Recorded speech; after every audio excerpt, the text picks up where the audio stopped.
God is so good, God is so good. பாருங்கள், நிறைய நேரத்தில் நம்மளை வந்து ஆண்டவரை பற்றி இருக்கிற வண்ணமாக நம்மளுக்கு சொல்லி கொடுத்தவங்கள விட இல்லாததையும் பொல்லாததையும் சொல்லவங்க தான் நிறைய பேர். அடிச்சிருவார், குத்திடுவார், உன்னை விட்டுட்டு போயிடுவார், வருவார், ஆனால் உன்னை கூப்பிட்டு போக மாட்டார். போவையா என்னான்னு பார்த்துக்கோ, அவர் வர்றப்ப நீ எடுத்துக்கொள்ளப்படி தூங்கிறாத, முழிச்சிருன்னா எத்தனை நாள் முழிச்சிருப்பீங்க? தூங்கிறத அவர் வரும்போது நீ விழிச்சிருந்தா தான் உன்னை கூட்டிகிட்டு போவார். தூங்கிட்டு என்ன பண்ணிட்டு போயிடுவார், விட்டுட்டு போயிடுவார். அப்படியான ஆண்டவரை பற்றி நிறைய தப்பாக சொல்லி கொடுத்துறாங்க. ஆனால் நான் சொல்கிறேன் பாருங்கள், அவர் ரொம்ப நல்லவர். ஆண்டவரை மாத்திரம் இருக்கிற வண்ணமாக புரிஞ்சுக்கிட்டிங்கன்னா நீங்கள் தான் நிம்மதியாக தூங்குவீங்க. ஆமேன். போன வாரம் பைபிள் ஸ்டடியில் பேசும்போது ஆண்டவர் அப்பாவாக சொன்னேன். ஆண்டவரை முதல்ல அப்பாவாக பாருங்கள், நீங்கள் அவருடைய பிள்ளைகள் அப்படின்னு சொன்னேன். பையனை இருக்கிற மாதிரியே அப்பா ஏற்றுக்கிட்டாரு. ஓகேங்களா?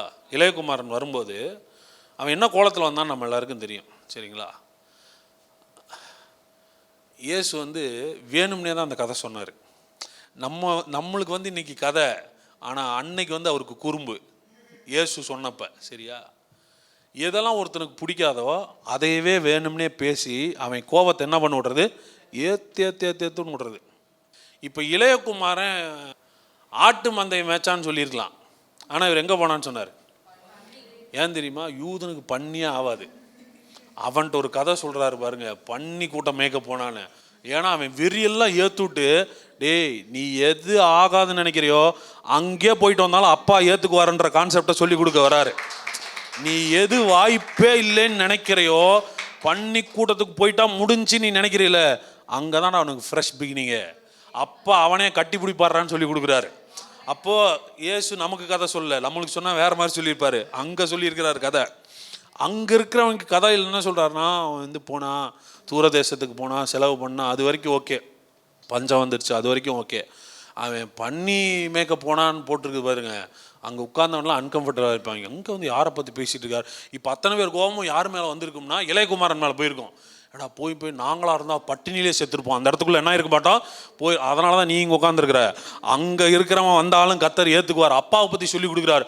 அவன் பன்றி தின்கிற தவிடுகளை கேட்குறான், அந்த தவிடு கூட என்ன பண்ணல, கொடுக்கல அப்படின்னு சொல்லிட்டு அப்போ தான் அப்பாவை பற்றி நினச்சிட்டு திருப்பி இந்த கதையை சொல்கிறப்போ உள்ளே இருக்கிறவன்லாம் பல்ல கடிச்சிருப்பான். என்ன தைரியம் இருந்தால் பண்ணிக்கிட்ட போயிட்டு இப்போ அப்பா கிட்ட வருவான். ஆனால் அங்கே தான் ஆண்டவர் சீனை மாற்றி விட்றாரு. இல்லைடா, உன் தேவனை பற்றி நீ நினைக்கிற மாதிரி கிடையாது. நீ எந்த எக்ஸ்ட்ரீமுக்கு போயிட்டு வந்தாலும் he is ready to accept. ஆண்டவரை இயேசு மாதிரி யாராலும் காமிச்சு கொடுக்கவே முடியாது. அவர் காமிச்சு கொடுக்குறாரு, நீ எந்த எக்ஸ்ட்ரீம் இதுக்கு மேலே மோசமாக ஒருத்தன் வாழ முடியாதுன்னு கூட சொல்லு, ஆனால் அவன் வந்தாலும் அவனை கட்டி பிடிப்பாடுறா. அவனை கட்டி பிடிச்சி அவனை இருக்கிற மாதிரி என்ன பண்ணுவார், ஏற்றிக்கிட்டு அவனை என்ன பண்ணார்னா, அவனுக்கு தேவையானது எல்லாம் அப்பா தான் என்ன பண்ணுறாரு, மாற்றி கொடுக்குறாரு. அது நம்ம ஆட்களுக்கு எங்கே தான் வசனத்தை தேடி பிடிப்பாங்கன்னு தெரியாது. நம்மளை கார்னர் பண்ணுறதுக்கு எல்லா வசனமும் அவங்களுக்கு தெரியும். ஆனால் இயேசு உங்களை விடுதலை ஆக்கிறதுக்கு நிறைய வசனம் பேசியிருக்காரு. சரிங்களா? எண்ணெய் இல்லாது கடைசி நேரத்தில் 5 என்ன சொல்லுவாங்க, 10 கன்னிகைகளா, 10 கன்னிகைகள் 5 பேர்கிட்ட என்ன இருந்துச்சு, எண்ணெய் இருந்துச்சு. 5 பேர்கிட்ட எண்ணெய் இல்லை, பார்த்து உங்கள் எண்ணெய் காலியாக இருப்போது வாங்கிக்கோங்க அப்படின்னு சொல்லலாம். அடுத்தது கல்யாணத்துக்கு திருமண வஸ்திரம் இல்லைன்னா உள்ளே விட மாட்டாங்க. உங்கள் வஸ்திரம் பரிசுத்தமாக இருந்தால் தான் ஆண்டவர் கூட்டிகிட்டு போவார். இப்படியே பேசிகிட்டு இருக்கிறவங்க மத்தியில் ஆண்டவர் ஒரு ஓமையை போட்டு அடிக்கிறாரு. ஏங்க, அவன் பண்ணி கூட்டத்தோடு உட்காந்து எந்திரிச்சு வந்தான், அவனுக்கு ட்ரெஸ்ஸு எங்கே போய் வாங்குவான்? அவன் சாப்பாட்டுக்கே வழி இல்லாமல் இருக்கிறவனுக்கு போய் எங்கே ட்ரெஸ்? அப்பா பார்த்தாரு, டே நீ கொண்டு வந்து போடுறான்னு விலையுயர்ந்த ட்ரெஸ் அப்பாவே தான்டா போட்டு விட்டாரு. அப்போ சபைக்கு என்ன சொல்லி கொடுக்கணுன்னா, வர சொல்லிட்டு உன்னை ட்ரெஸ் வாங்கிட்டு வர சொல்லிடுறவர்ல, ட்ரெஸ்ஸையும் கொடுத்து உன்னை கூட்டிகிட்டு போகிறவர். அவர் உன் ட்ரெஸ்ஸை அவர் தான் மாற்றி விடுவார். ஆண்டவரை மிக ஒரு நெகட்டிவ் பிக்சரில் ஆண்டவரை காமிச்சு விட்டு நம்ம மனசெல்லாம் அப்படியே பயந்து ஆண்டவரை அடிச்சிருவாரோ, குத்திடுவாரோ, தண்டிச்சிருவாரோ, கைவிடப்பட்டுருவானோ. நீங்கள் வந்து தெரிந்து கொள்ளப்பட்ட கூட்டத்தில் இருக்கிறீங்களா, கைவிடப்பட்ட கூட்டத்தில்? இப்போ நான் கேட்குறேன், நீங்கள் சொல்லுங்கள், எதில் இருக்கிறீங்க? இப்போ வந்து கையோடு பிடிச்சிடணும், சொல்லும் போதே கேட்டுறேன், நீங்கள் எந்த கூட்டத்தில் இருக்கீங்க சொல்லுங்கள். அப்போ எனக்கே உறுதி இல்லைன்னா நான் மற்றவங்களுக்கு பேசிகிட்டு இருக்கிறேன். இப்போ கான்ஃபிடெண்ட்டாக சொல்லணும், நாங்கள் கண்டிப்பாக தெரிந்து கொள்ளப்படுவோம். உங்களுக்குலாம் நான் சொல்லிக் கொடுக்குறேன், தைரியமாக கை தூக்குங்க, நீங்களாம் தெரிந்து கொள்ளப்பட்ட கூட்டத்தில் தான் இருக்கிறீங்க. ஆமென்.